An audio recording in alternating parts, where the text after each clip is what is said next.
I'm going to go ahead and let's start the recording. Thank you. All right, I'm going to call this Rules Committee meeting to order.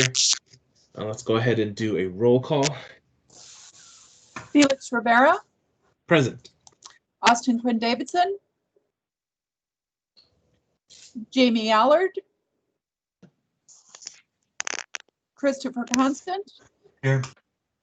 Forrest Dunbar. Here. Crystal Kennedy.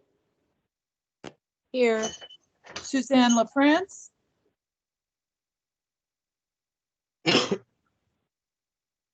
Cameron Perez Verdilla.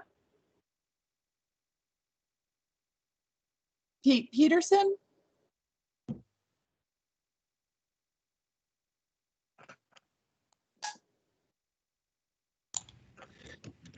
Pete, I see you're on. Did you want to indicate you're present for the record?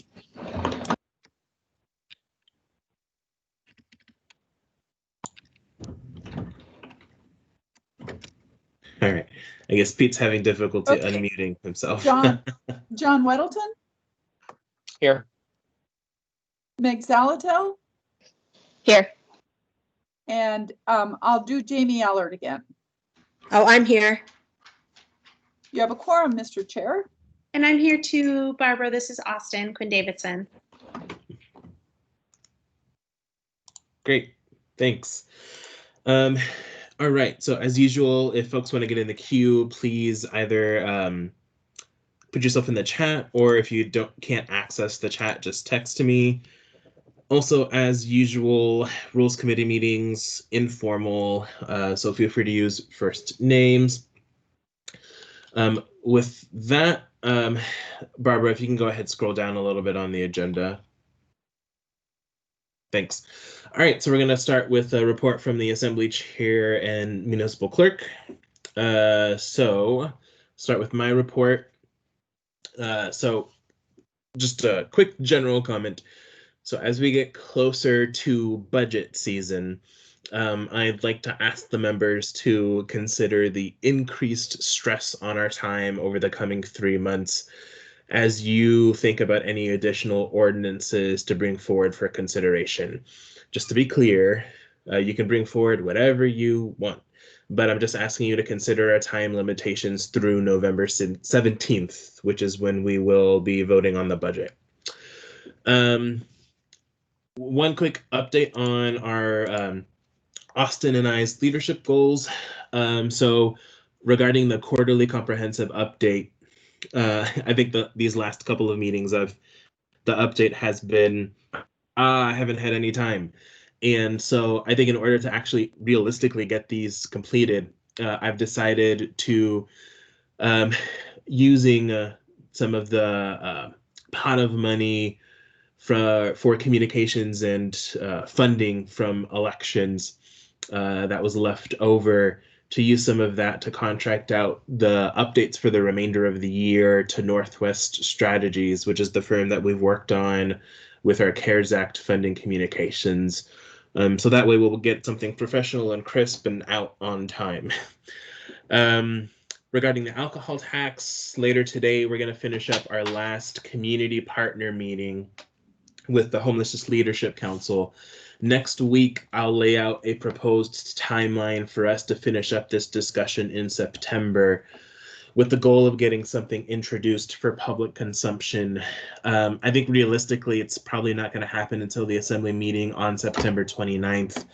And I know there's been thoughts and discussions of public hearings on that. So we will see how all of that rounds out.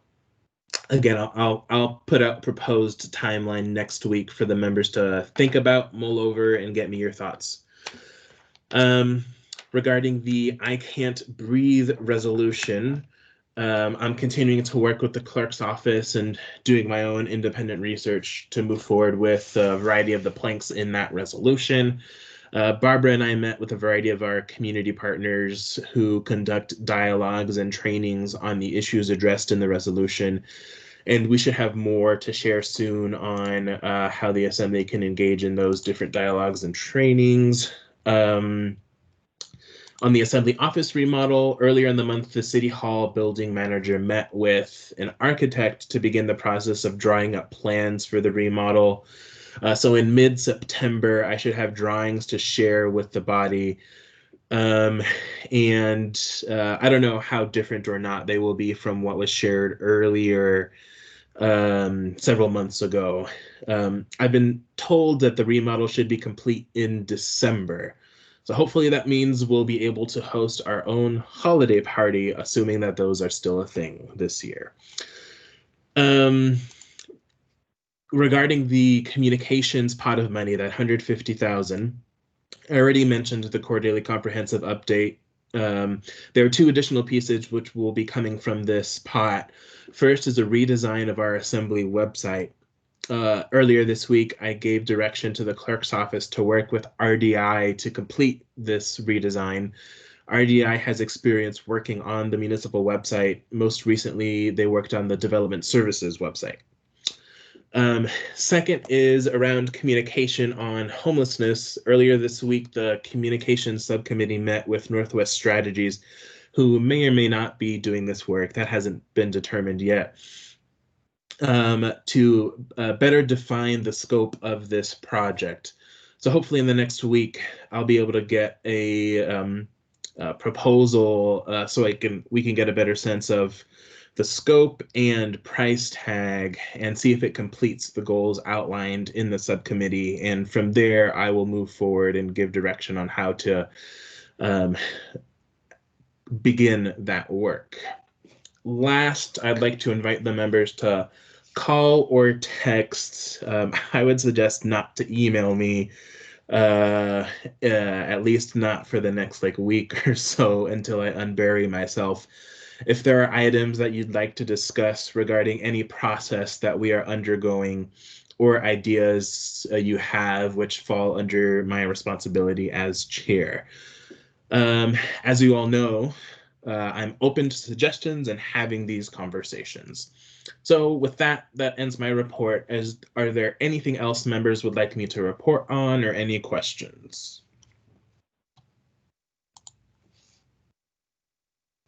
And like to note for the record, we've been joined by Suzanne LaFrance. Okay, not hearing anything from me, then I'll turn it over to Barbara for the municipal clerk's report. Thank you, Felix, and good morning, everyone. My report today is going to be about technology. And of course, I have three things. And the first one is the sound system on base, and then the public portal projects that we're working on that are all appear to be part of the agenda evolution. The sound is probably the most critical, and we are working and we have lots of people engaged and some pretty good ideas about how to fix that. I sent an email earlier this week. If you have any questions or other suggestions, please let us know. We'll be working with the vendors in the next 3 weeks before your next meeting to try to get that resolved. We're doing pretty good with on base on the agenda and at the meetings. You can see there are still a couple of little kinks that we're working out. I think we noticed some of the documents didn't upload, and they also didn't print in the packet. So we've documented that, and we're trying to reproduce and see if that was an error on our part or an error in the system. We have a pretty good idea what happened there, and we're working on that. The other issue that I'd mentioned is we're working on the public portal for the documents. We have an OIT project, and Chris Constant is on that project team as we work through it. So that's my agenda evolution report. The next thing I'd like to mention to you about technology is that we're going to try to use Microsoft Teams to do Microsoft Teams Live to do your school board meeting on September 11th.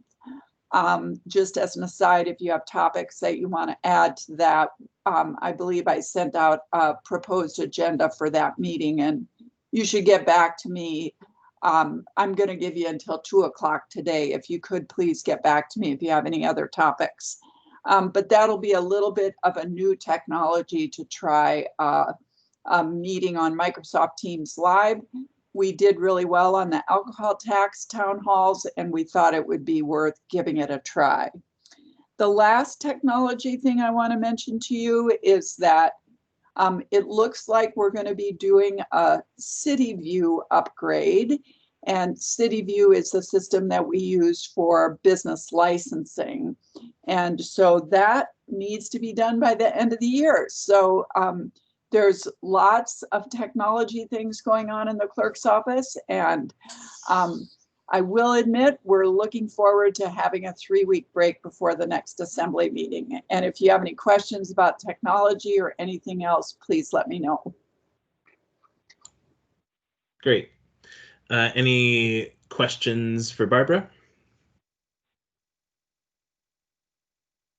Yeah, Suzanne. Thanks, Felix. Thanks so much, Barbara, for all your hard work and the hard work of your team as well. A question came up, and apologize if you have covered this previously, and it has to do with queuing up callers for phone testimony, like radio stations do, so they have people waiting in case, just to speed things up if someone's not available. Would we be able to do something like that? Or I don't know what kind of, technology would be required to make, something like that happen, but would that be a possibility for us? Thanks. You're welcome. Thank you. It is fascinating what we're all learning about technology in coronavirus pandemic times. And interestingly, yes, yesterday I spoke with Susie Marshall about a system that would look something like the Legislative Information Office system. And so we are looking into that.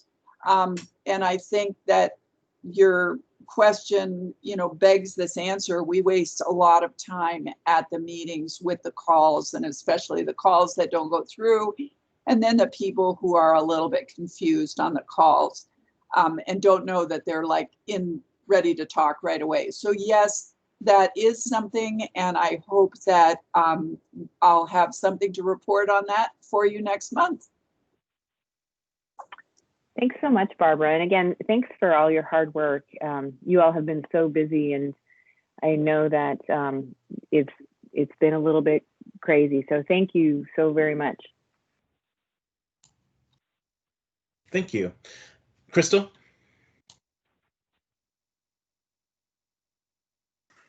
Thanks, Felix.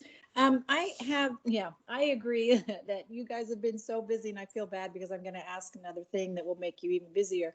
But I've noticed that our picture that is on the assembly page, is the old picture when Fred was still an assembly member. And so we don't have anything really that updates our entire group. So I know that it could be potentially impossible to get all of us together for a big group picture, but I was wondering if there was a way to maybe do some kind of a collage thing that would basically be more representative and would have Jamie in there now and would basically be a truer picture of who the assembly is right now.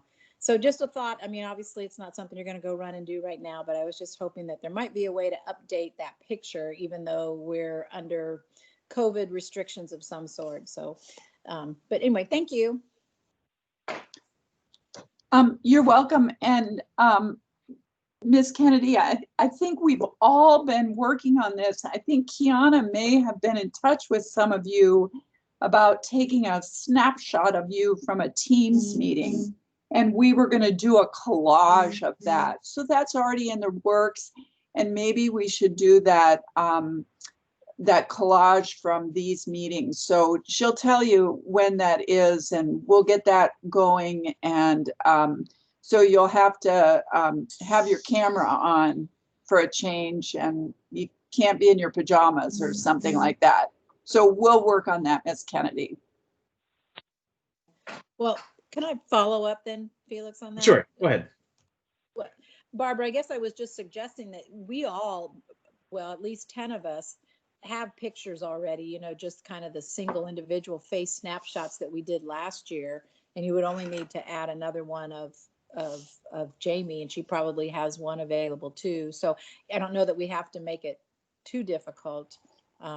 Anyway, I mean, obviously you can do it as you please. But anyway, the idea of even trying to get all of us during a Zoom meeting or a Teams meeting was a little bit difficult. I think Kiana did that for, I don't know, 6 or 7 of us a couple months ago, because I do remember that. But anyway, just another thought, I guess, just another way of maybe making it easier with what you already have. So thanks. Thank you. Thanks. John? Thanks. Since we have so much free time, I have a real concern, and I know it's shared by probably all of us, and that is having the assembly chambers closed to the general public.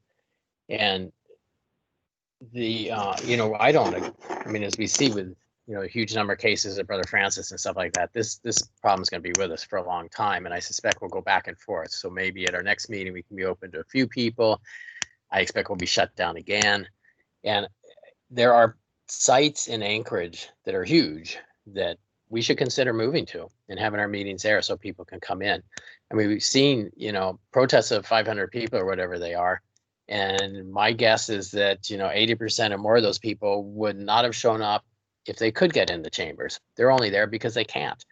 And it just, that kind of anger and angst in the, our city, there's a way to stop it, and if we were at the Wendy Williamson, that can probably, I don't know how many people can sit there, but it's not quite 1,000, but more than 500. And set up there. We've done town hall meetings, places like that, where we just kind of set up. And I know this has a lot of challenges, but this is absolutely critical for us to make that possible and have a way to open the chambers some way so people can do what they want, and that's look at us. And I say that as someone, I think the phone testimony has worked fine, and combined with email, we get plenty of public testimony. But the public mood is they want to see us, and we should do what we can to accommodate that. Thanks. John, Thanks. I will not answer that question. I believe that's a question for the chair. That is. Thanks, Barbara. And yeah, that's something I'm not also going to be able to answer right now, but it's something that we can mull over and think about, John. Thanks. Forrest? Yeah, thanks. Just in response to Mr. Weddleton, and I think that I share his sense that we need to look again at finding ways to have in-person testimony. However, I sort of disagree with his notion that we should look to Wendy Williamson or a facility like that, because what you do there is, I mean, obviously, we have a lot of audiovisual equipment in the chambers, in addition to the computer systems that allow us to vote and are loaded with Granicus or whatever, on base, I guess it's called now. But John Crabb is there for a reason, and there are thousands of people. Well, maybe I'm being a little, maybe not thousands. There are dozens of people watching us on TV. I think there are probably quite a lot of folks that are watching us on television that it might be difficult to do if we move to a different facility, and in addition to the other challenges too. So I think that would be, I mean, maybe it's workable, but I'm skeptical. I think another thing we should work with the administration and the library on is the idea of having a limited number of people in the chamber, but people that can cycle based on the issues. And if we could open up the atrium, or we could open up the other chamber, or the other auditorium rather, and establish it in a way that is socially distanced, so people can be at tables that are relatively far from each other, and we could probably hold a few dozen, maybe even more folks in the whole facility, not just in our one set of chambers. I think that to me seems like a more promising option than moving the whole show, getting the whole show on the road. I think that would be more likely to lead to fewer people actually being able to access the chambers, or not the chambers, but our deliberations. Thank you. Thanks. Yeah, and I guess so. The reason that I didn't talk about this in my assembly chair's report is because gotta see what the mayor puts out here in a couple of hours. And so after I get a chance to look at that, then I will get a chance to come up with new plans. So I don't want to speculate until I see that. Chris? Thank you. So for my part, I am happy to speculate a little bit because I don't have the responsibility you do. And I was told by the administration we're going much closer to what EO14 said. And so when we see the final product, great. We'll be able to make determinations based on that. And what previously had been interpreted is that gathering limitations are set at X or Y. However, there is a second provision that talks about capacity limitations for gyms, bingo halls, theaters, and other recreation and entertainment facilities. And so I'm not sure the specific difference conceptually between a gathering and a gym, bingo hall, theater, or rec center. But the detail on that section was it allows 50% of building occupancy, which I believe is substantial enough for us to contemplate a way to make it work within our building. I agree with both Mr. Weddleton and Mr. Dunbar. Mr. Weddleton, that it's important that we let the public back into the building as soon as it's legally possible.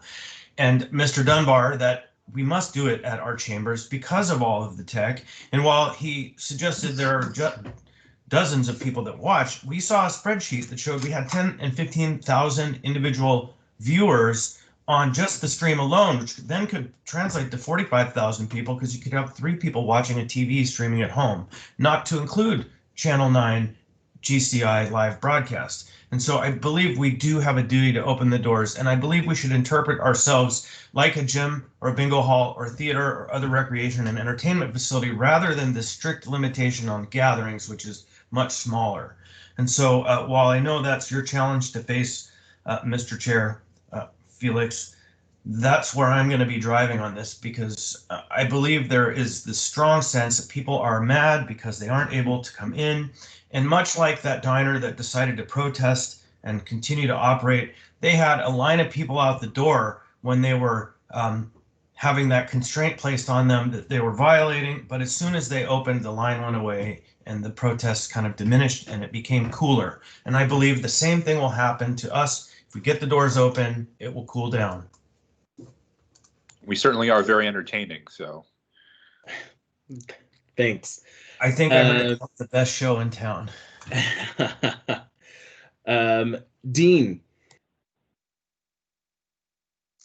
Oh, thanks, Mr. Chair. As you all know, I tend to try to think of problem solving, and I've been thinking about this situation and how the public has been demanding access for public testimony. And I think that it is possible to have that in chambers. It would just take a bit of money. And so one solution I've been thinking of here for your consideration is, you don't need to open the doors and let a whole bunch of people sit down in chambers. You just need to have one person testify for their 3 minutes at a time. And I think we can manage that if you have increased security staffing. And, I sort of think that that's a good idea too, because people are out of work. So give some more security guards some work Tuesday nights at our meetings. And with increased staffing, you could manage maintaining a list and having a line with people with X's on the ground, 6 feet apart, lined up outside the door to chambers, maybe in the lobby, outside the door to the USAC entrance and out to the parking lot. And you could have the security out there in the parking lot taking names for who's next and managing the line. So, I went to GCI back in June or something, and they have someone outside, take your name, go wait in your car, and they'll call you when it's your turn. And, I don't see a reason why we couldn't have, with increased security staff, do something similar. People want to testify on something, come up and take their names, go wait in your car, we'll call you when it's your turn, something like that. But I think that it is manageable to space people out in the appropriate distancing, social distancing, according to the CDC guidelines, and have them come in one at a time. Plus you can route, I think, the entrance and exit to be separate doorways. We have the entrance to chambers at the back, right? We have an exit on the other side next to the end of the dives where people could leave. So I think it's really possible. It will just take a bit of labor, and I think that we have CARES Act money that is justifiably can be used for this if the administration would do so and manage the flow of people for public testimony. So I agree that chambers and moving to a different location is much more problematic. I think that this is there is a way to though manage the public testimony and let people in one at a time. So just take that into consideration and ask for, I guess, a big increase in the Securitas and security guards contract in order to manage that and use the COVID CARES Act funds to do so. Thanks, Dean. John? Thanks. Yeah, and just to follow up, I totally agree that makes a whole lot more sense to do all we can at the chambers, but that was shut down 2 weeks ago when we tried to do that. But that is definitely the way to go. I also think, going emergency order to emergency order is not really, we should think beyond that, because this is going to go back and forth, as far as I can tell. And even if we can figure out how to do it, knowing it's difficult in some other location, were there an earthquake or something like that, that would be a backup plan we'd have kind of available for many years if we knew. At the other venues in Anchorage, they have facilities for, video recording and showing stuff at the various entertainment sites. So, I don't think it's impossible, though I understand it's difficult. Thanks. Thanks. Meg? Thanks, Felix. So I'm going to be a bit of I really want to open chambers. I'm with everyone there, but I want us to proceed cautiously with regards to face coverings. Last time we were open, face covering adherence was low.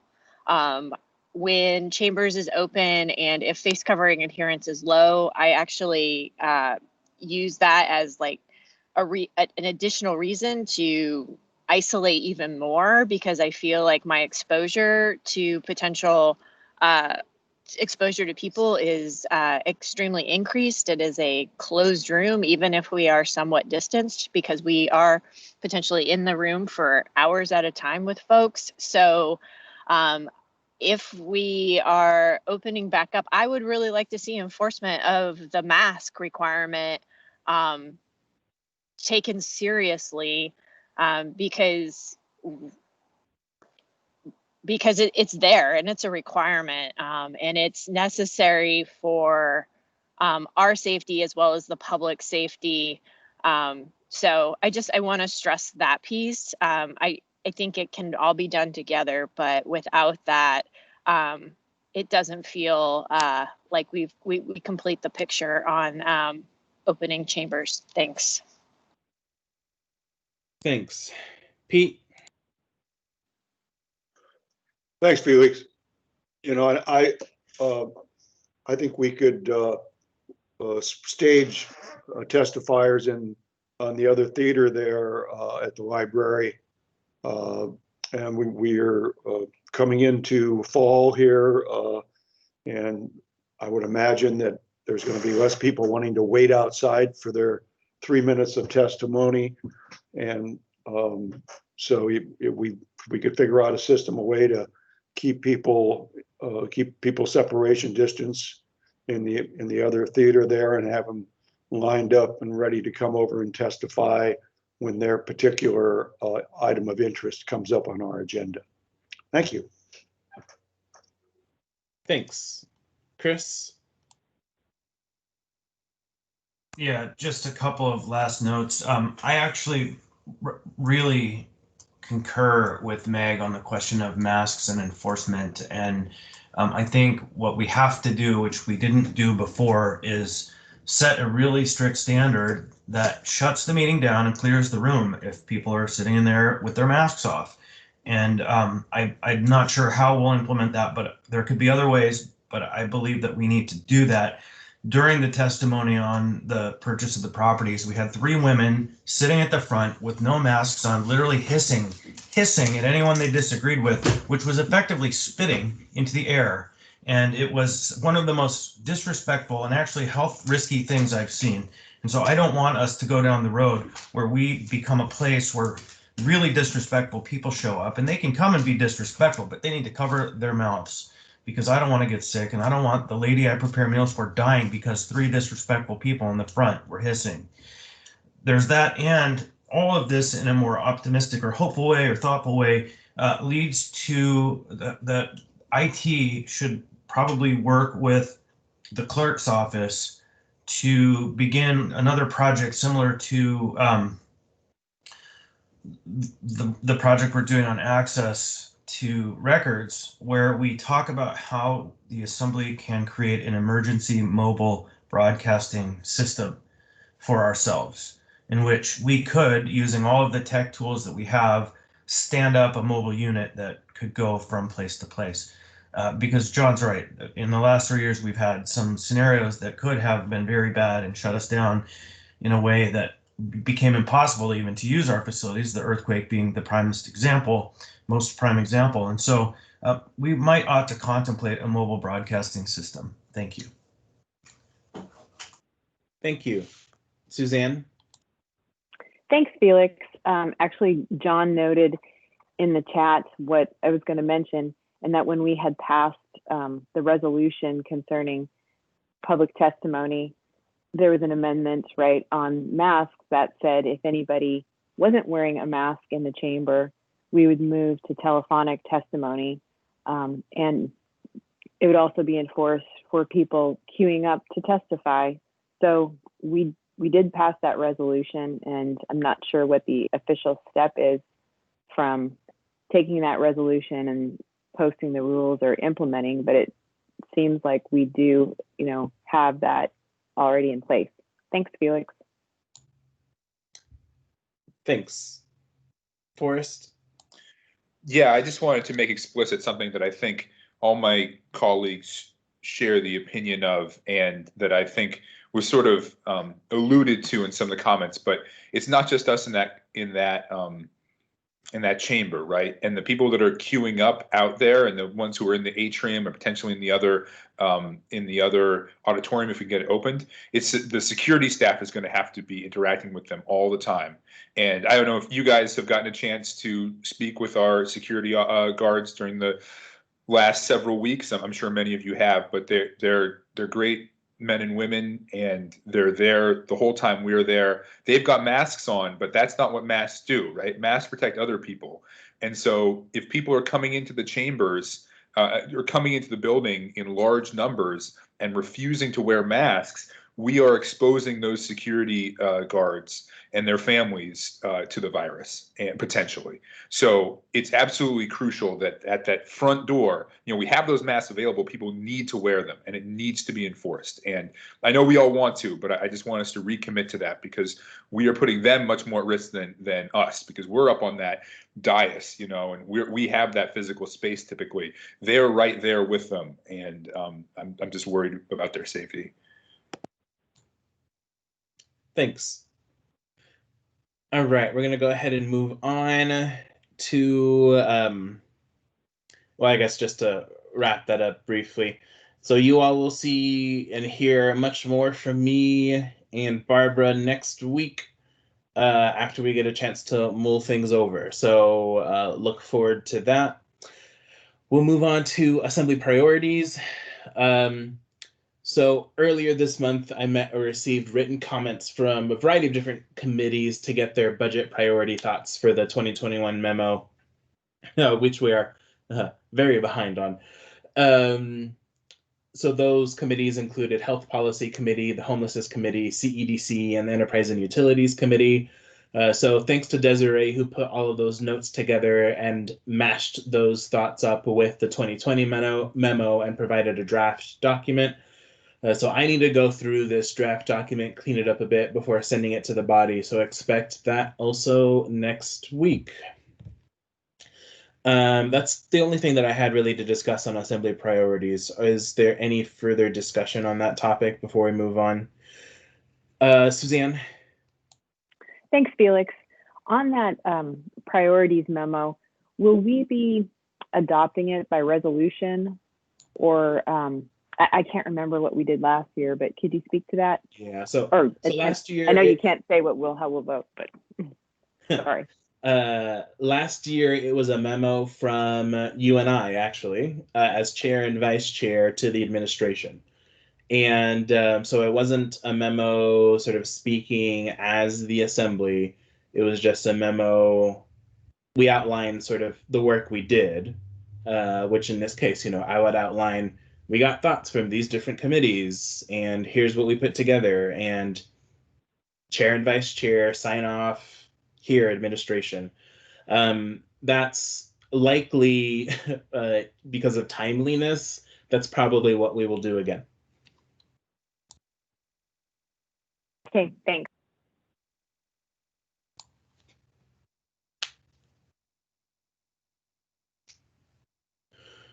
Okay, seeing no further discussion then on assembly priorities, we'll move on to assembly member discussion on pending business and update from committees. So I'm just going to go in order of the participant list as I see it, and then I will go last. So we'll start with Jamie. I'm sorry, I didn't catch that. Can you ask that whole thing again? I apologize. I'm trying to do a whole bunch of things at once. I'm sorry, Felix. Oh, no problem. So we are on assembly member discussion on pending business and update from committees. So this is the section yes. where, yeah, go ahead. Okay, sorry. Yeah, so I do need a reschedule for the audit committee. I apologize. It's just, as we all know, there's been a lot going on. So I will get on that for hopefully next week, since we do have a little bit of a break, and put that together. And that's really it for right now, honestly. Thank you. Thanks. Chris? Yeah, I've got nothing right now. Thanks. Forrest? I'm good. Thanks. Thanks. Crystal? Thanks, Felix. Couple of things. I guess from the Public Safety Committee meeting or committee, I'd like to talk a little bit about that committee and what we're doing. Since we had such a big discussion with community members in regard to specifically policing and police policy, the public had kind of generated a whole list of comments and potential questions that Cameron and I feel like we need to actually purposefully, meaningfully respond to in some way. So that list is going to be generated into something a little more succinct, and the police chief, Chief Dahl, has already gone through and made comments or answered some of the questions that were brought up. So we'll formulate that into something that's a little more readable and that we can put on the website. And I think we've probably talked about this before anyway, but it's just going to kind of be our answers and actions form, and we'll update it regularly as we address things, or even as new questions come in, we might add to that list, and then whoever is responsible for answering will answer. But anyway, so that's kind of in the works. I'm hoping to actually get that document better drafted so that we can all look at it at the committee on Wednesday. And in addition to that, and this is where you come in, Felix, the police chief for the fire department chief, Chief Hedrick, asked that there be a little bit more attention put toward the fire department. And, just in talking with her about all the things that are kind of on her plate that are big concerns and that could be huge, a requirement for some pretty big ordinances or maybe funding, she really has a list of things that she would like to see addressed. And one of her concerns is that the fire department probably isn't as well known to people in terms of their functions, all the requirements they have, different positions that exist. So she was hoping that we would do a work session similar to what we did for APD, and basically kind of let her talk a lot about what the department is, what they do, And then maybe talk about some of the challenges that they have. So Felix, if you would be amenable to that and setting up some kind of work session for AFD, that would be really helpful. So that's kind of it for that committee. Personally, I've got a couple things I'm working on. I'm still waiting to get an ordinance put together to address the street naming process. And that's a relatively simple one. It just amounts to alerting the community council in the area where that street naming might be going on. The other one, we had talked before about marijuana and the idea of having a set of criteria that we would use that would trigger the assembly to actually review a license renewal. And I sent that criteria to Dean, so he's got that. And certainly there's about six criteria on that list right now. So hopefully we'll have a draft here shortly, that we can actually look at and talk about, and maybe knock out that particular part of the marijuana licensing updates that we're trying to work on. So that's it. Thanks, Felix. Thanks. And yeah, happy to talk with you offline about the AFD work session length and timing and all that stuff. Chris, you had a question? Yeah, I just wanted to add a little bit of flavor to Ms. Kennedy's discussion briefly of the fire department. And I think some thought ought to be considered about which committee actually houses that conversation in the long run. And in some ways, while AFD has long been a fire service, it is now a medical service that provides fire response.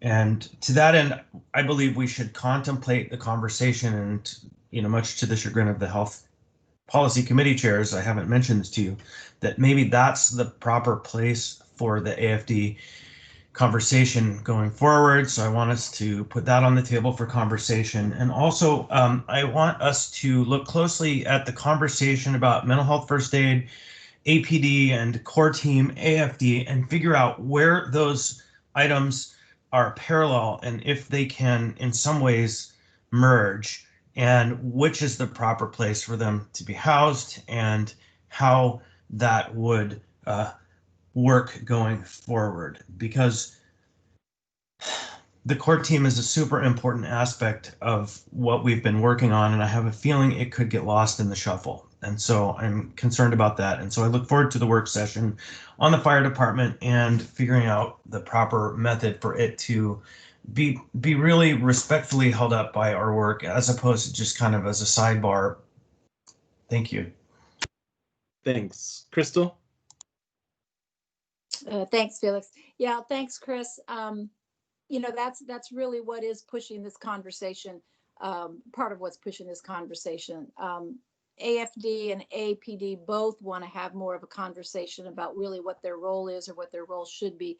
So that's part of why we want to have the work session on AFD.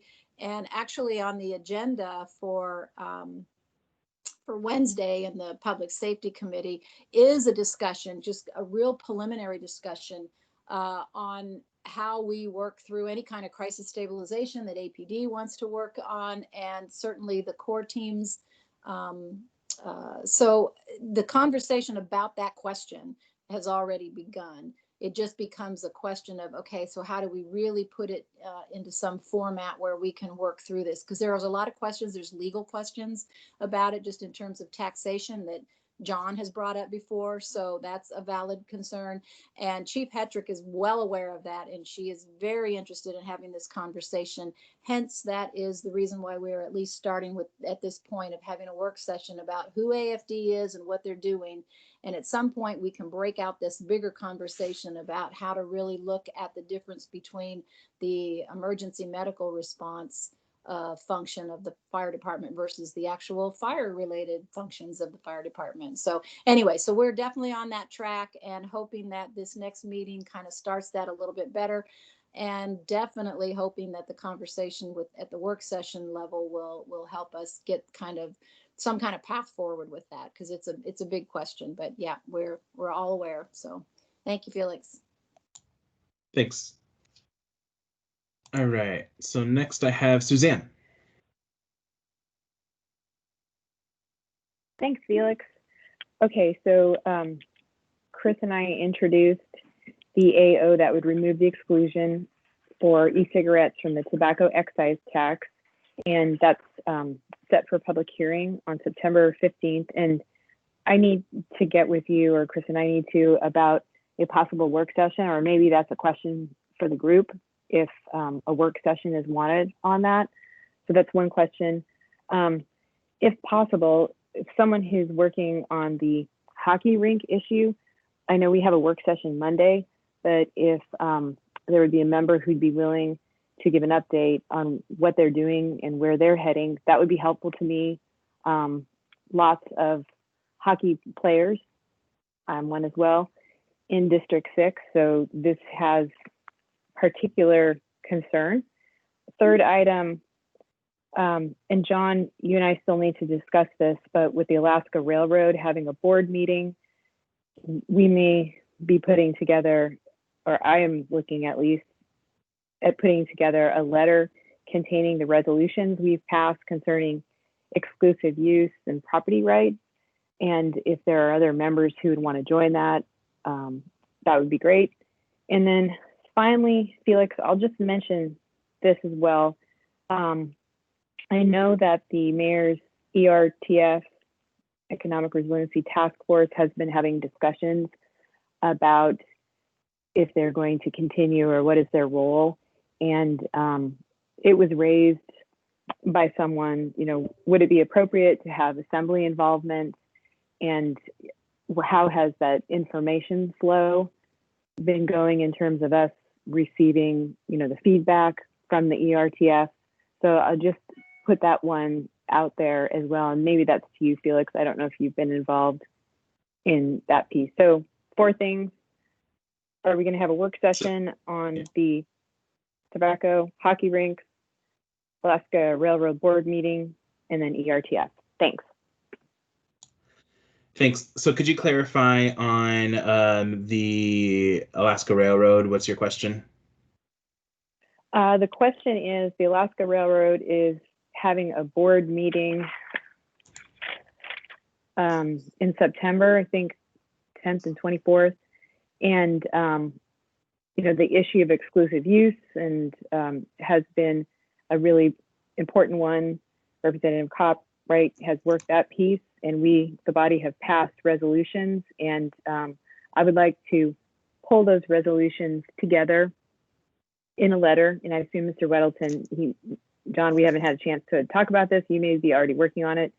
In a letter, just referencing the resolutions we've passed. And I'm asking if there are any other members who would be interested in such a letter, or I don't know if anyone else is already working on it. Got it. Okay. All right. So I'll go ahead and start with the work session on AO 2020-89. So that's one of the things that's apparently, I just looked it up, buried in my email. So yes, we will have a work session on that topic. Second, ERTF. So unfortunately, the ERTF typically meets on Fridays. And so I haven't really been able to attend their meetings. I've attended a couple of their meetings just to report out to them on the discussions that we've had on CARES Act stuff. But I haven't really been able to listen to their discussion so I can report out to you all what they're talking about. So happy to, oh yeah, you know, the administration might be able to help. Haha, Chris. Thank you, Mr. Chairman. Just a correction, the ERTF typically meets on Mondays. Oh, I'm sorry. Yeah, you're right. I'm thinking about the subcommittee, which, Suzanne, what were you thinking about? Were you thinking about the subcommittee, or were you thinking about the full ERTF? Fully ERTF. And got it. Yeah, my brainwaves are weird. Thanks. And I haven't talked to anybody about this. I just was bringing it up here since we're all here. Got it. Yeah, so on the full ERTF, yes, Chris is correct. It does meet on Mondays. I've attended a couple of them just because they've talked about the subcommittee, but I haven't attended the full meeting. So, Chris, do you have any ideas on reporting back from ERTF to the Assembly? Thank you, Mr. Chairman. I guess I'm unclear on your question. Are you asking for updates from the ERTF or some sort of message or update from ERTF delivered to the Assembly? Yeah, so I think Suzanne's points, they're twofold. So first is that what you just said. So what work is the ERTF doing, and how is that getting reported or transmitted to the Assembly? And then second is sort of the idea of the ERTF ending, and how is that conversation going? Okay, thank you, Mr. Chairman. So the ERTF is transitioning from a emergency response mindset into a thrive and adapt mindset, to use some of my favorite terms out there. So that discussion is occurring between ERTF members, started at their last meeting, which was a week ago Monday, and will continue in future meetings. And it is centered around the concept of now that we are transitioning out of an emergency position or sort of a hunker down position with our local economy, what does the next step or next steps look like? And the specific task that the ERTF has been given by the mayor is to help set the stage for not just what the economy today, how the economy of today can survive the pandemic and be restored after the pandemic, but also more broadly, what is the Anchorage economy 2.0, and what are the other aspects of a successful and thriving local economy that we historically have not invested time and energy and resources into, that we need to identify now and set the stage for later. So it's a reorientation of the group's central mission, and I don't know the timeline on when that group anticipates having a reorganized focus or mission, but they started that conversation a week ago. Before I move on to your other topics, is there any follow-up on that, Suzanne? No, that's great. Thanks, Chris. And this is something, had I thought about it earlier, I may have just asked you about, but since we're all meeting, I thought I'd bring it up. So thank you very much for that information. Thanks. All right, so hockey, not to put anyone on the spot, but I guess Chris or Forrest, do you two want to talk hockey? I can, just briefly. So thank you for scheduling that work session. And I apologize to my colleagues that it's on a Monday. I reached out to the administration and to hockey folks, specifically Kirk at the Anchorage Hockey Association, who's sort of been leading the effort. And they both agreed that they could meet at that time, and we put it over lunch, so hopefully people can attend. And the hope is that we will just hear from the administration what kind of progress has been made, hear from the hockey folks what kind of accommodations they can make or what kind of compromises they can make if it's needed, and just sort of have a conversation. Because I think a lot of us have had conversations with different groups and certainly people in the hockey community, but we haven't really had anything public and on the record yet. So let me think. I know Mr. Constant has also mentioned that the figure skating, some representatives will probably be there. I reached out to UAA, but haven't heard back. And I think the administration could maybe even right now sort of let me know if I should pursue that, if UAA should even be involved. But yeah, it's going to be noon on Monday.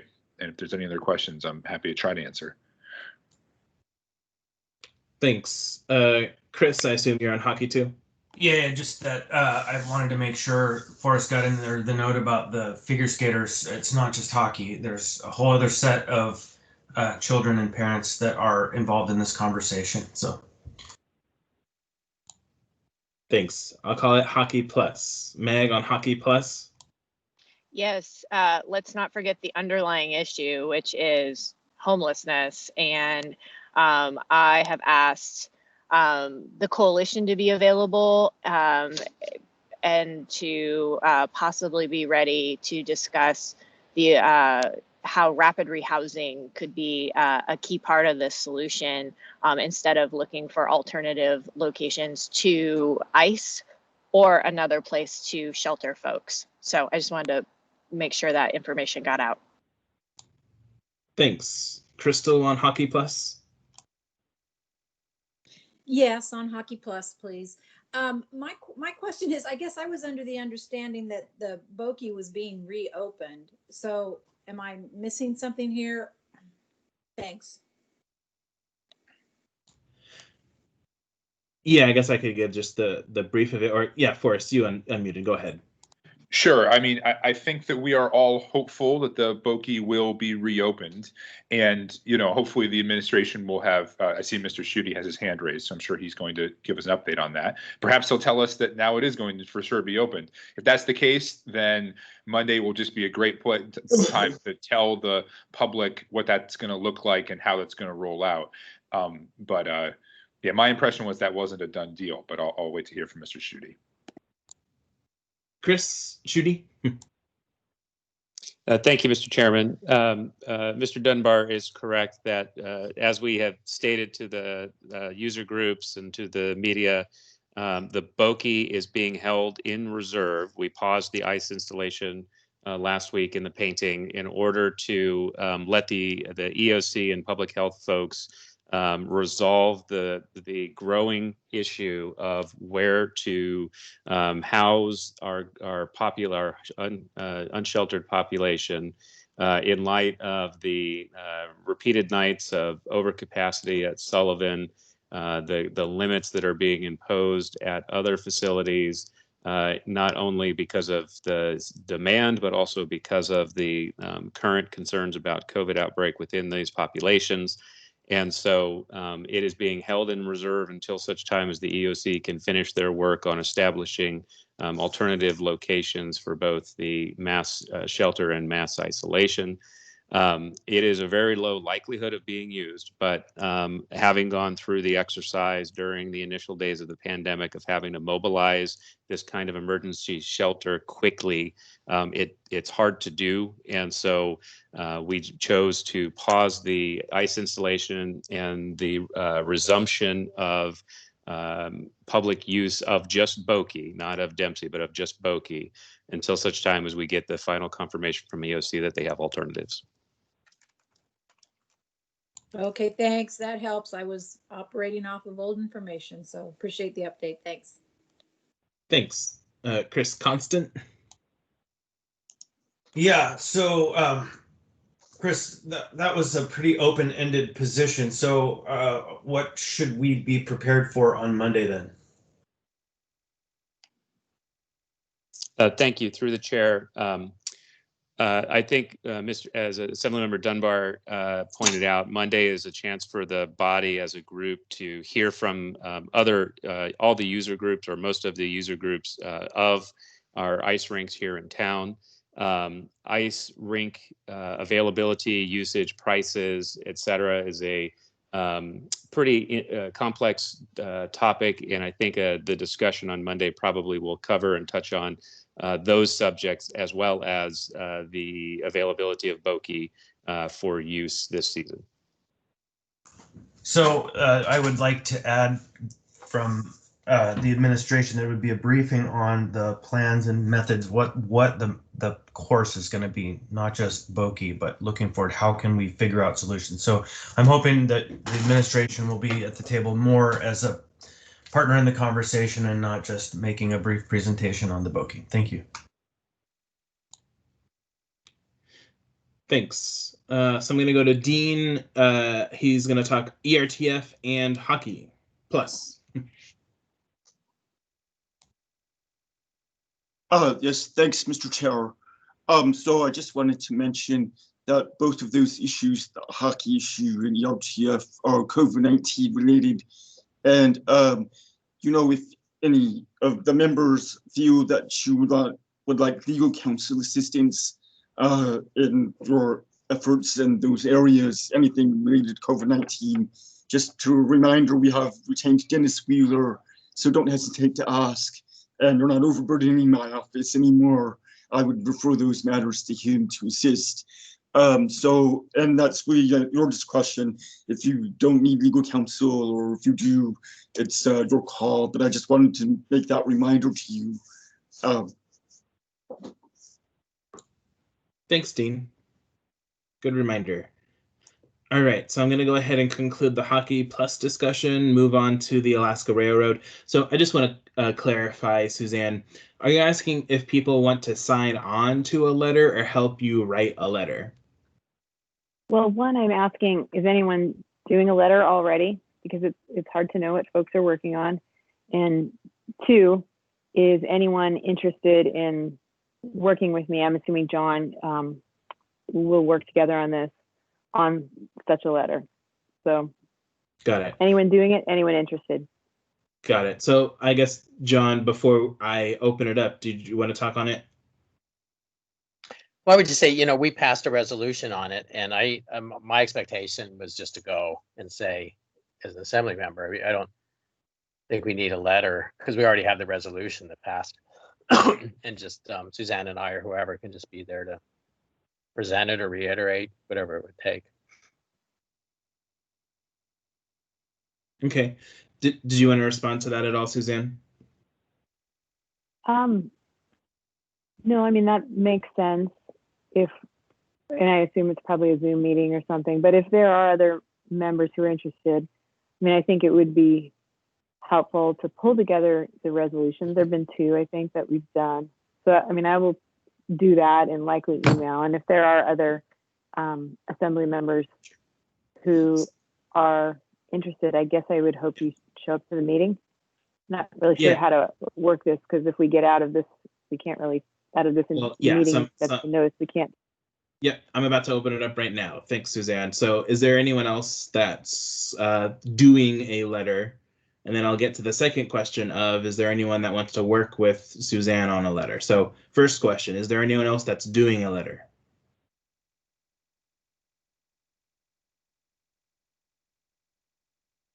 Okay, that's a no. So is there anyone that wants to work with Suzanne on a letter?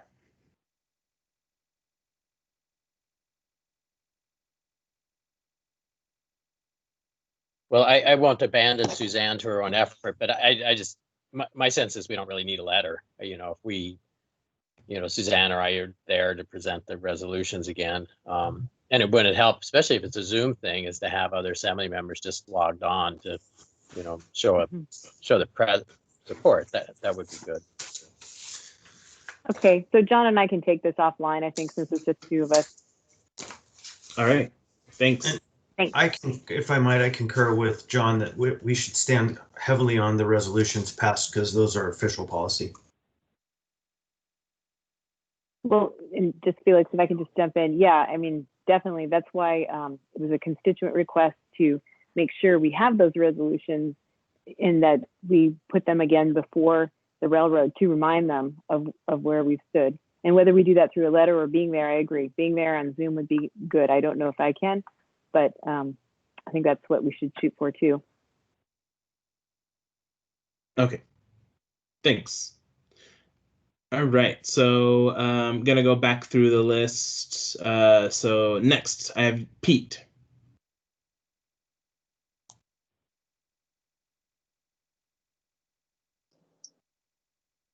Sorry, I was just grabbing another cup of coffee. Items that I'm working on, we just talked about a couple things in the Ethics and Elections Committee meeting earlier this week. We've got a couple possible charter changes that we're going to be working on.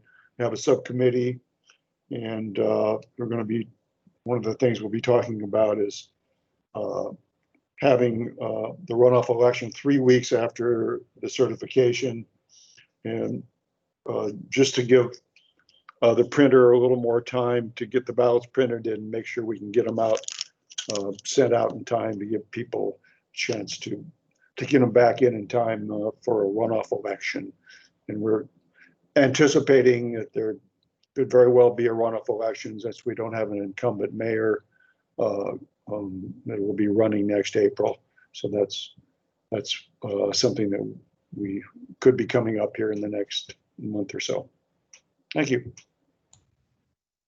Thanks, Pete. Austin.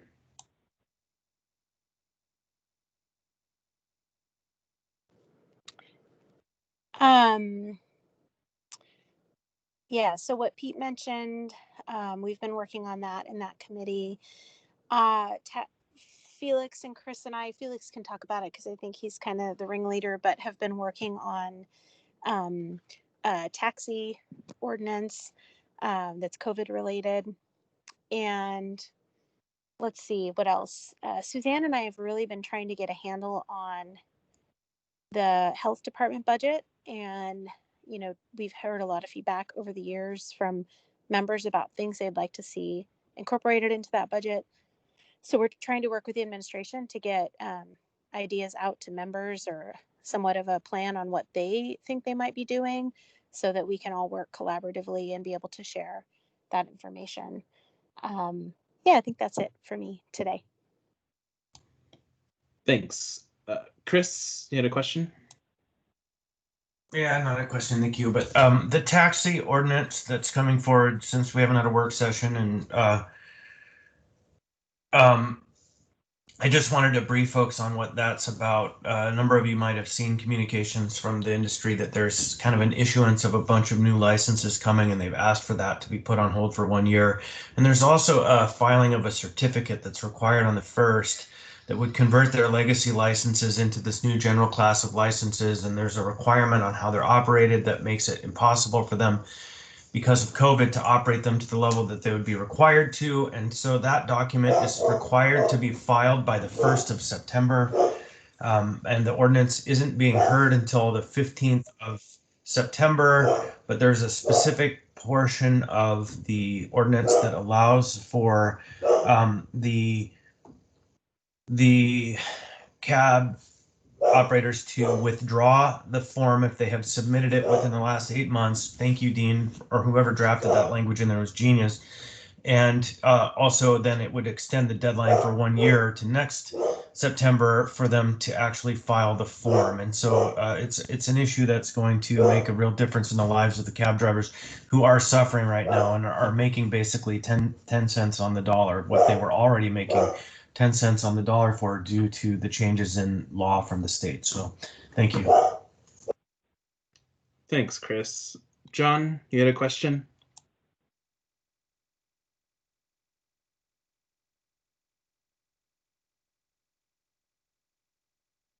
John? Sorry about that. My phone dropped, or connection dropped when Austin started, and I got on when she mentioned taxi. So if there was something before that, Austin, could you repeat it just briefly? Sure, John. I just mentioned that the administration, I think, is contemplating some changes to the HD budget, and Felix and I have just asked that they, and Suzanne, that they communicate that with us in advance so that we're able to engage the public on it and just incorporate any ideas we have. And I think I might have mentioned one more thing, but I don't think it was important since I can't remember it. Okay, thank you. Thanks. All right. So moving on, we have John.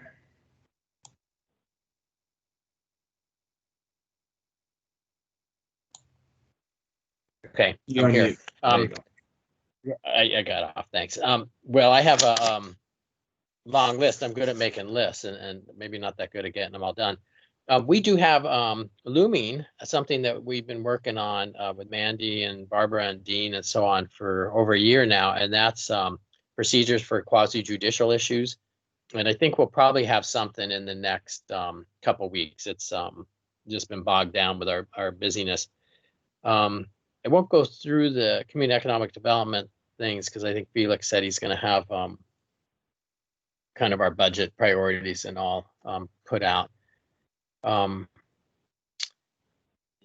working on shelter requirements in the B3 or shelters in B3. So that's priority, working with Meg on that.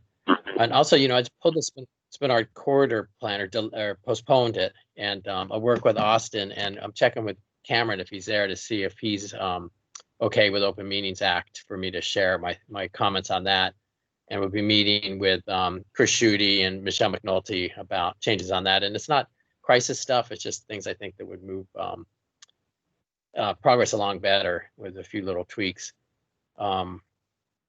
There's the land use plan implementation. I know Chris Schutte and the planning department are working on this, but the reinvestment focus areas, and then kind of the city rezones, and just kind of maybe at some point get maybe at CDC get an update on where those are, because that's those are big tools for the land use plan.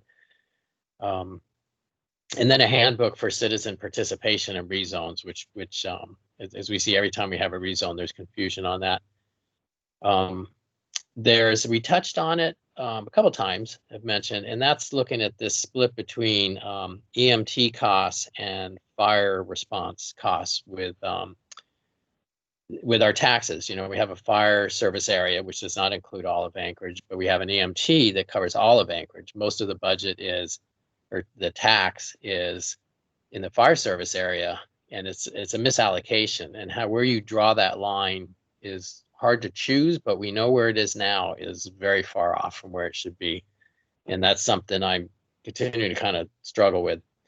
And then the thing I worry about too, and I'm not sure how to approach this, and since Dean's listening, he'll have some thoughts, I think, but the assessor's office, a lot of public trust is, what is my assessment? And I've run into a couple cases recently where there's an extreme outlier, clearly wrong assessment. And there is no clear path or willingness on the assessor's office to say, what we've done is just not getting us to the right result. This needs to be fixed. And so I want to look at the code and see how do we give them that power and direction on how to do that. And then some of the things that they do can be retroactive, where they'll take away deductions that from several years prior without any warning to people. And we need to look at that and figure out what the parameters are in that. And then notice too, it's we sent you a note, you didn't respond, end of story. And that's not always legit. I mean, mail can get lost, and there should be some way beyond going to Superior Court to remedy these things. So that's something that I'm slowly working on. Anyway, that's a top few list. Thank you. Thanks, John. Chris, you had a question? No, again, more comment information. So in relationship to truing up assessments and service areas and all of that, the AWWU has finally moved close. I believe in October we'll be hearing their proposal on how to true up the cost for maintaining fire hydrants in the municipality. And it's one of those issues again where the fire hydrants have been taxed through our general tax system and levies, and which is ending up with people being taxed who don't have fire hydrants. They don't have that service and they're paying for it. And this is a project that I started working on with Amy Dabosky, and it's just a simple fairness issue that the ratepayers are the ones, the users are the ones who should probably be paying a good portion of those fees.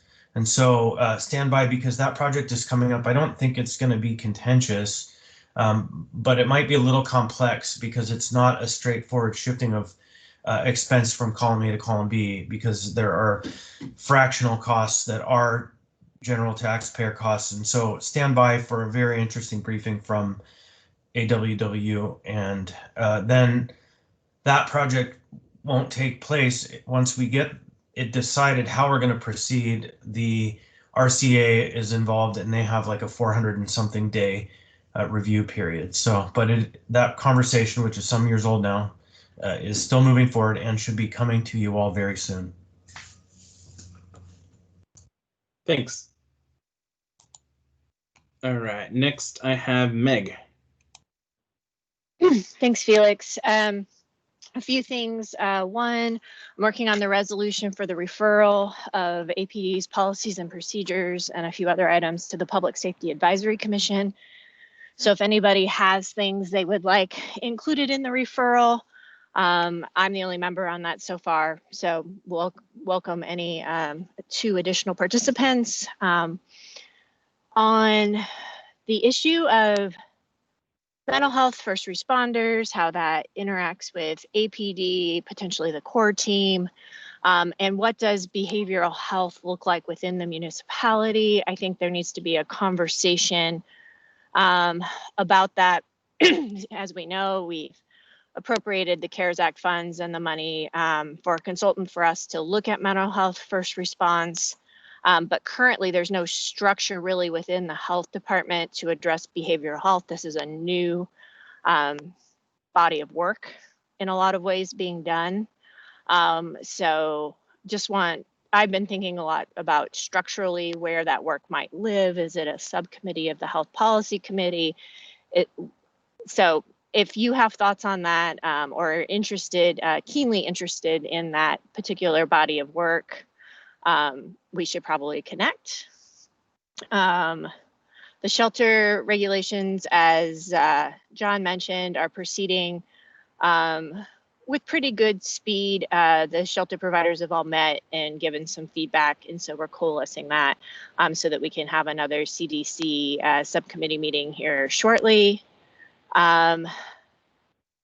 Something not to do with homelessness or mental health that I'm working on, and I believe with Felix and Chris, is the idea of bringing forward public restrooms for the bond.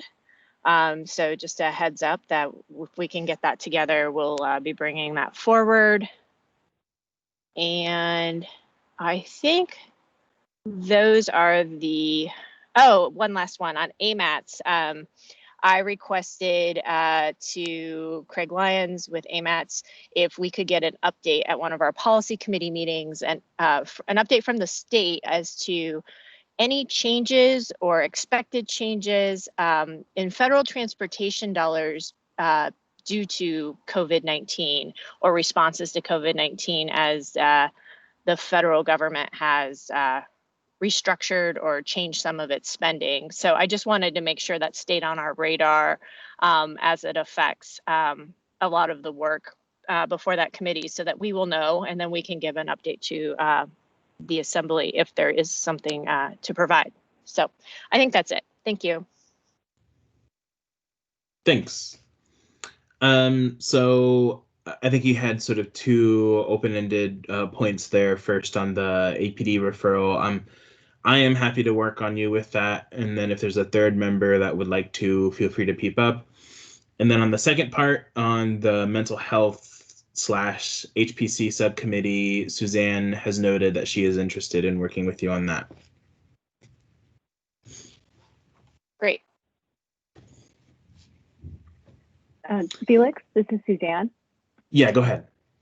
May I just add that, to the point that Austin raised earlier about the health department and the functions, I see this as definitely part of that conversation and plan. I don't believe Austin, I think she can't unmute for a few minutes, so I don't want to speak for her, but I just wanted to mention that. Thanks. I agree, Suzanne. Thanks, Austin. She can unmute. Okay, so I'll go ahead and give my short update. So yeah, don't have too much to add today. You all have the 2 ordinances that I'm working on with some other members, the hotel right to recall worker retention ordinance with Forest, and then the taxi industry and mitigating COVID-19 ordinance that I'm working on with Austin and Chris laid out the 3 main sections of that ordinance.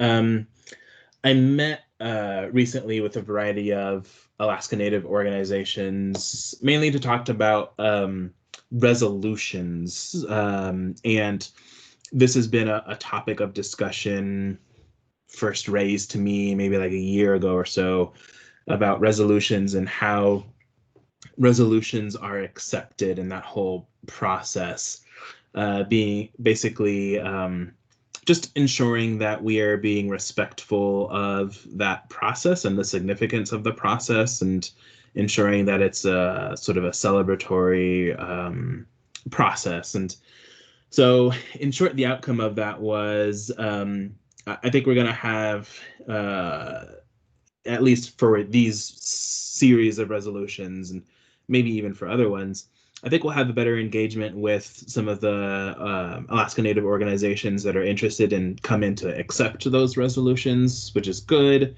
I know I emailed both Daryl and Forrest regarding the American Indian and Alaska Native resolution that's going to be coming up before us soon-ish.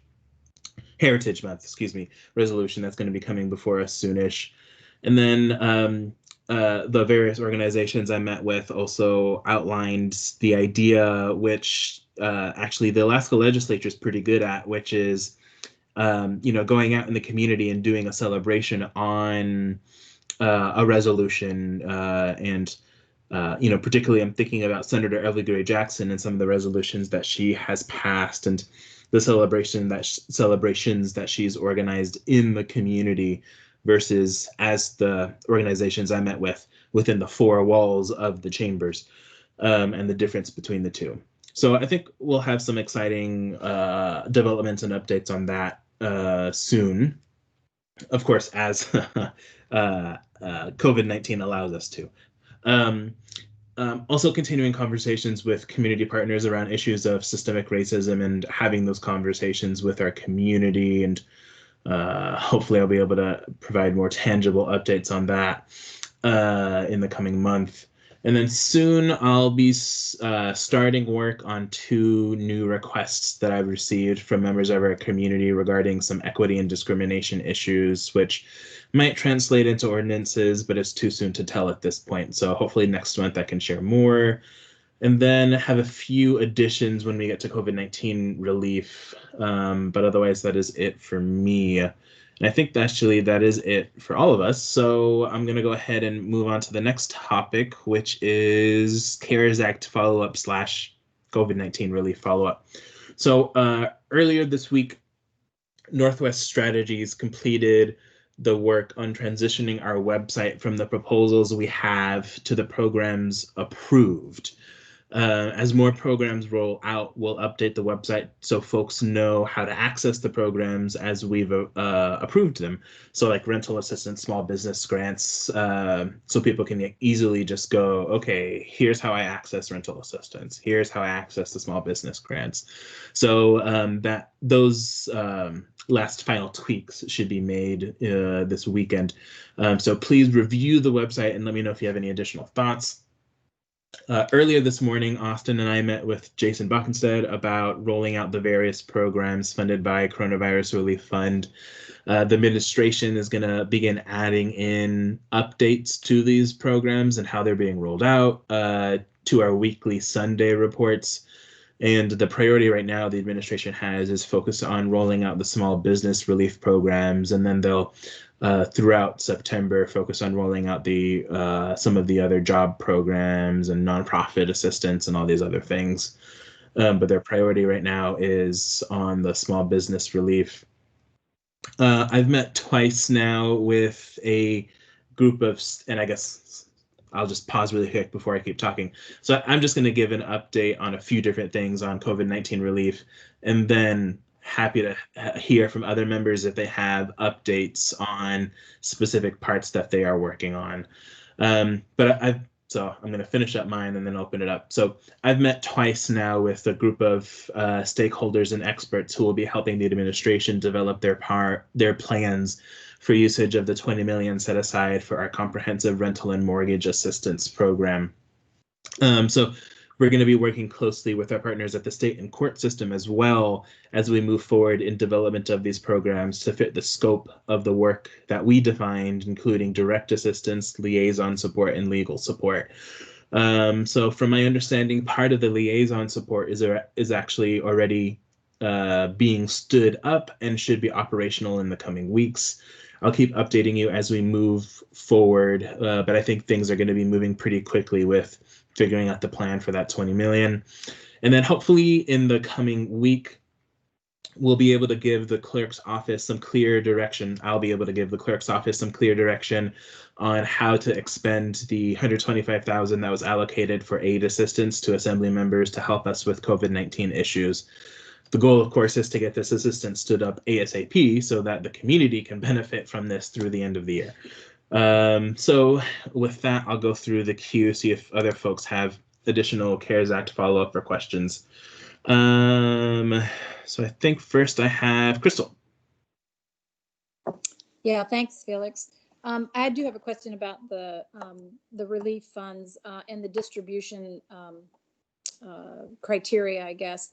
You know, we all got the email, I'm sure, from Stefan's Fine Arts, you know, just specifying that in some cases we have small businesses that, for the most part, the business owner may or may not get the majority of their income from that particular business. In fact, they may be subsidizing their business with another completely different full-time job. And, you know, in this particular case, apparently that is true. And so there's at least some of these businesses that, because of that requirement, won't be eligible for funds. Yet it's obvious that this particular business could very well close without those funds. And what concerns me about that, particularly like with Stefan's Fine Arts, I know that there are people who sell their art through there. I know at least 2 artists who have been regular contributors to the inventory in that particular building or store. And without the ability to sell through that, then they lose their income as well.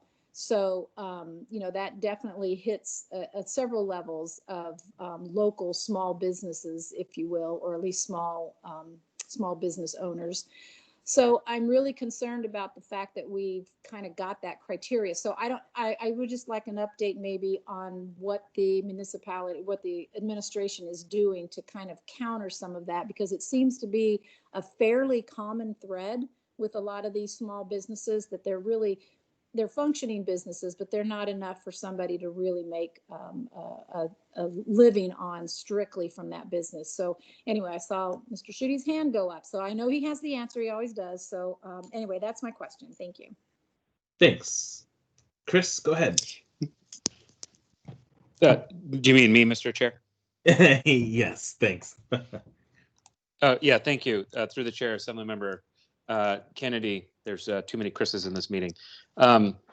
Good question, and certainly a very hard decision to make. In this question is specific to the $5 million small business grant program administered by Cook Inlet Lending. Just to recap, we seeded them with a $1 million pilot program to stand up the first business grant program. And it was designed to learn from that program what the demand in the community is for this kind of relief, and what the and how to structure such a relief program in order to ensure that it gets to qualified, eligible small businesses in a straightforward way. Bottom line, what we learned from the first go around is a couple of things. One, we had a size limitation on small businesses that they couldn't be more than 7 employees. That proved to be very problematic based on the volume of applications that were disqualified because they exceeded that. We learned, I think everybody is learning, that putting prohibitions on receipt of other state or federal relief was also a huge impediment to small businesses. We had a huge number of disqualified applicants for that reason alone as well. And then the issue of sole proprietorships being allowed to receive funding in the same fashion that small businesses do, because in some cases sole proprietorships are essentially the same as small businesses. That was a shift that we had to make as well. And so the round 2 program that's currently active and has over 300 applicants in just the past 2 days, we learned from those mistakes or those, I guess, issues, and have modified the program accordingly. So the prohibition on receipt of any other kind of assistance has been removed, since for many people, when they took those other forms of assistance, They anticipated perhaps getting more, and it turns out they got less, and it unfairly disqualified them from our resources. So we are removing those prohibitions on our relief programs. Secondly, we increased the minimum size of the business so that the definition of small business goes from 7 to 20. And then on the sole proprietor front, recognizing that many sole proprietorships, like the one that you highlighted, are functionally the same thing as a true small business. We are allowing sole proprietorships access to the full grant amount that a small business is, which again, to recap, is $10,000 per qualified applicant. Specific to the criteria on the 75% of annual income threshold, that was very tough. That was a very tough one to wrap our heads around.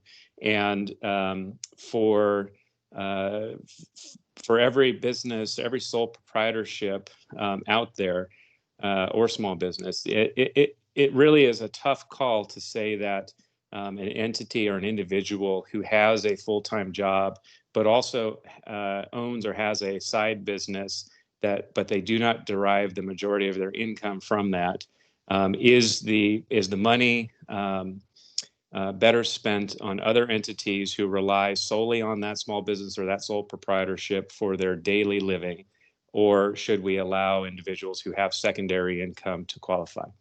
There's no right answer in this. I think it's a tough call to make, but ultimately we decided to land on providing these relief funds to those individuals and entities who rely on that business for their entire income.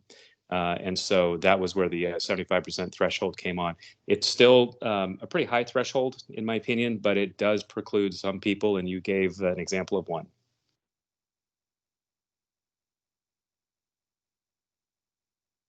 Mr. Chair, can I follow up? Go ahead. Okay, thank you. Thank you, Chris. I do understand that there's got to be some way to try to build some criteria, but at the same time, there are certainly specific situations that, again, if we limit this particular business, it actually limits those that supply that particular business. And like I said, this fine art studio is a really good example of how, for the most part, they're just kind of a clearinghouse, a dropping off point for people to be able to sell their wares. And, it'd be really similar to having a booth, I guess, down at the downtown market. But anyway, I guess I'm still trying to figure out, how do we not only keep one business from going under, but several who rely on that business? And to me, there's something in there that we ought to be able to figure out how to provide some kind of exemption or waiver or something that classifies that business as being more important than just the overhead operation of that particular business, because of the multitude of people that actually rely on that business being able to function. So anyway, I'm not sure what the answer is, but I'm hoping that we're looking at some way to make more sense out of this, to make sure that we don't only make one business go under, but maybe several. So thank you. Yeah, thank you. Through the chair, Assemblymember Kennedy, great comments. And I think you're right. This is a tough question to answer. I will highlight, though, however, that we are only talking about one of the many different opportunities at both the local and state level that will be available for businesses, as well as for the artists and others who provide the goods to this particular business. So on the docket here for the near future, you will recall the Assembly approved relief funding directly to artists, arts and culture purveyors. And so some of the suppliers, to use your example, some of the suppliers of the fine art would be eligible for those grants as they roll out. And in addition, there's going to be multiple opportunities for business grants in the future as well. And because we recognize that it is perhaps not a good decision to preclude businesses who are eligible for one type of relief funding, whether it's state, federal, or local, from receiving another. There is probably another opportunity, in particular to the Fine Art Gallery, because of its tourism connection. There's potential that the art gallery would be eligible under that program when it comes out. So the bottom line is that we're only talking about one small program, a $5 million program, out of a much larger pool of small business relief that will be deployed in multiple channels. And I think it presents opportunities, multiple opportunities for businesses like Stefan's. So one more question on that, please, Felix. Sure. And thanks. And that's just the fact that, but all these other funding allocations are going to have the same kind of criteria, are they not? I mean, is this the 75% income threshold? Is that something that would be in any a requirement in any of these other funding sources? Thank you. Through the chair, Assemblymember Kennedy. No, not necessarily, especially in the case of the arts and culture grants, for example, because not every artist is a Rembrandt, and I suspect that a lot of them do hold day jobs, but are doing that simply to sustain their true passion, which is art. Same with the tourism grants. While the final program details with the tourism grants are not finalized, I don't see, I'm not entirely sure if this would be a similar requirement in that program or not. This one, the 75% income threshold, is very specific to the Cook Inlet Lending Small Business Grant Program. Okay, thank you very much, Mr. Schutte, for the commentary on art. I would agree with you. But anyway, no, that's good news, so I appreciate it. Thank you. Thank you, Mr. Chair. Thanks. John?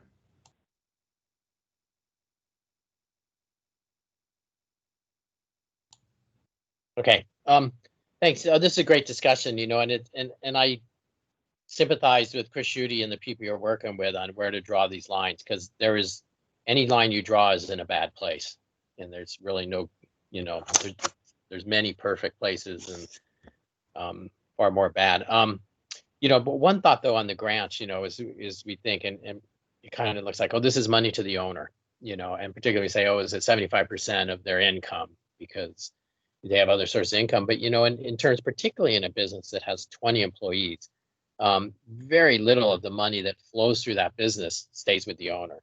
So really, these grants are mostly for the employer and the employees and the supplier. That's where most of the money goes in any business. So, and it sounds like that, but I just want to emphasize that this is not money to the owner. This is money to the business, and that is employees and suppliers more than anything else.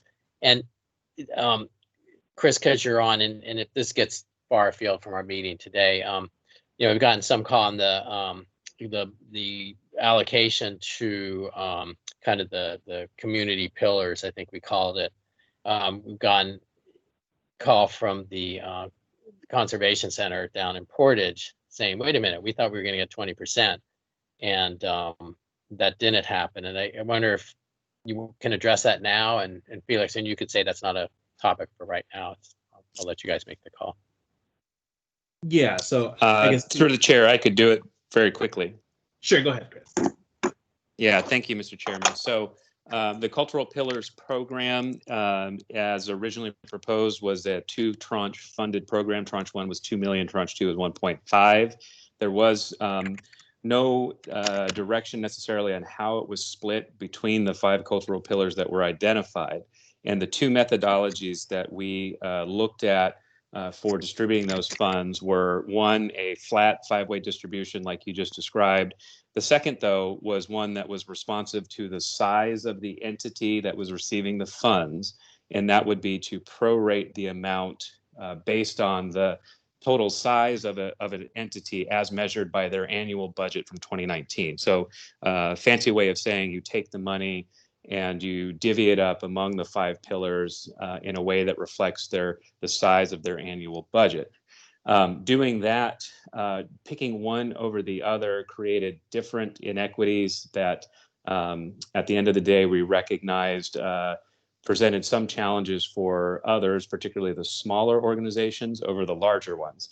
And the methodology that we settled on and proposed back to those entities, including the one that you named, is to actually a two-pronged approach, where tranche one would be the five-way split between 5 organizations, and then tranche two would be prorated or scaled based on the size of the entity, so that it does an across the board distribution quickly in tranche one, and will benefit the smaller organizations more significantly than the larger organizations. But when we get to tranche two funding, we would flip it to do the prorated distribution, which will distribute more funds to the larger organizations and less to the lower organizations. It's still a very substantial investment by the Assembly in our cultural pillars.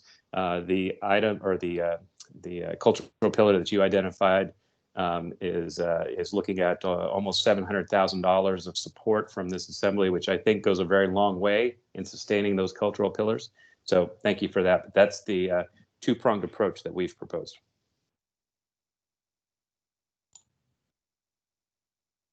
Thanks, Chris. Appreciate that.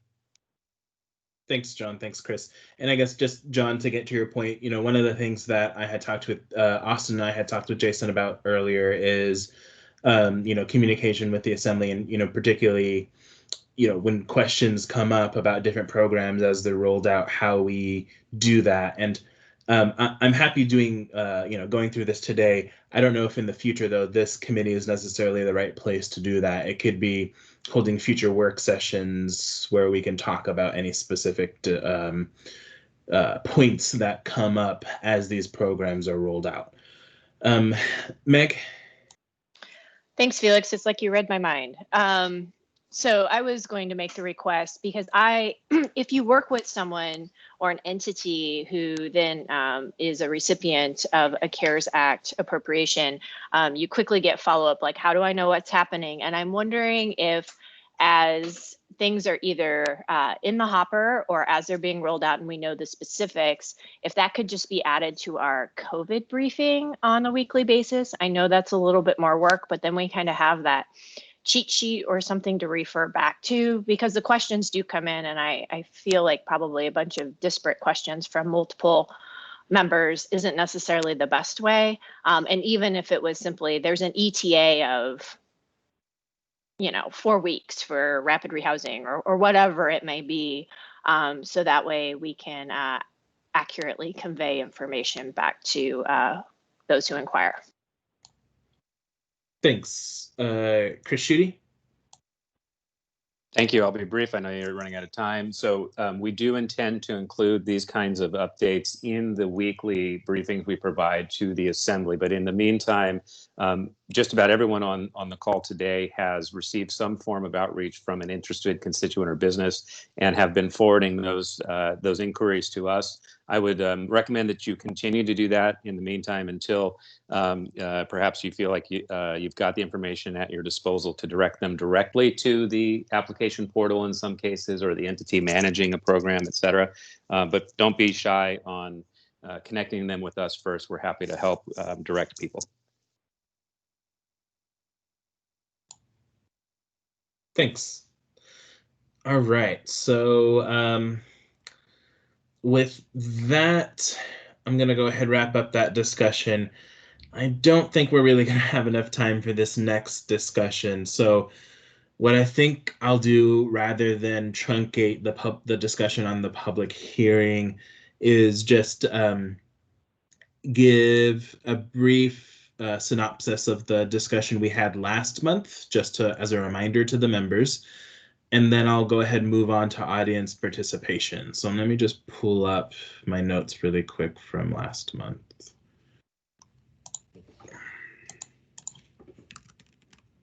And what I'll likely do, because I don't want to wait on this discussion. I think this is a hot topic and we need to jump on it rather quickly. I'll likely find another venue and opportunity to have this discussion.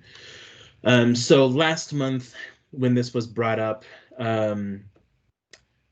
I had posed the question to the body of, is there interest in exploring or engaging in a conversation about reimagining or looking again about our public hearing process? And the general consensus that I had heard was yes, let's do have that discussion. And so we will have that discussion soon on how we want to move forward with that conversation. With that, I'm going to go ahead and move on to audience participation. Hello? Hello? Actually, sorry. I'll get to you in a second, Mr. Haberman, actually. Mr. Welton? Oh, thanks. Just the discussion on quasi-judicial procedures is a component of that public participation. That's all. Thanks. Thanks. That's a great point. Okay, so we'll go ahead and now move on to audience participation. I think, Mr. Haberman, I heard you, so you're going to have 3 minutes. Go ahead. Thank you. My name is Eugene Carl Haberman. I follow the public process. When the public process is done appropriately, decision made by the governing body is more likely in the public interest. Note I do live in the Valley. One key thing is this. I know I'm repeating myself, but you need to open the doors. I did listen to the entire meeting today, and thank you. It was quite informative. But I want to stress this thing. You have so much of your agenda in the beginning where the public cannot speak. And you have resolutions, legislation, and all that kind of stuff. And the end result is there's no chance for the public to be engaged. And it winds up that you don't even get into the public hearing part for the public until lately it's been 3 or 4 hours into the meeting, which also results in a situation where it becomes very late in the evening and you're calling people very late in the evening. So this is a very difficult situation for everybody, including yourself. Second thing is I'd like to say this point, and I've been meaning to say it to you all at a regular meeting or a special meeting, but I'll say this, and I've had to say it out in the Valley, and I believe the mayor is going to be shortly making changes in how things are going, dealing with COVID and openings. But this point, when the mayor announced the decision to close bars and restaurants, except for pickup and delivery, I'd like to remind you all, which I've said out in the Valley at several places, is that back in the days when you all shortened the hours of the bars, that left a situation where Anchorage people would go out to the Valley for one last drink. With this situation, as the mayor has initiated, which I believe is going to be changing soon, it results that Anchorage is going out to the Valley to wine and dine in a wild, wild west. So it's jeopardized the safety of Anchorage people coming to the Valley and vice versa. So this is a tragedy that's ongoing when these decisions are made, with all due respect. And the last point, regarding to the Rules Committee, you don't have a place for the public to see your agendas and all that stuff for the Rules Committee. If you go to some of the other committees, there's a sub-website page. So I'm blinded to what your agenda is and all that stuff. And you need to incorporate that information like you've done with the other committees. So so the public can see it. There's a few committees such as yourself that there is no place for people to look for web, so you need to be consistent on that page. And that's all I have to say. And I believe you're going to have a meeting Monday, and I look forward to hearing it. And thank you. Oh, just this is kicker. These amendments you're doing at these meetings, the public is blind to those amendments. This is making a tragic situation, but my time is up, and I thank you very much. Bye. Thanks for participating. I don't see any other member of the public on our meeting. So with that, I'm going to go ahead and adjourn, and I will see everyone again at 12:10.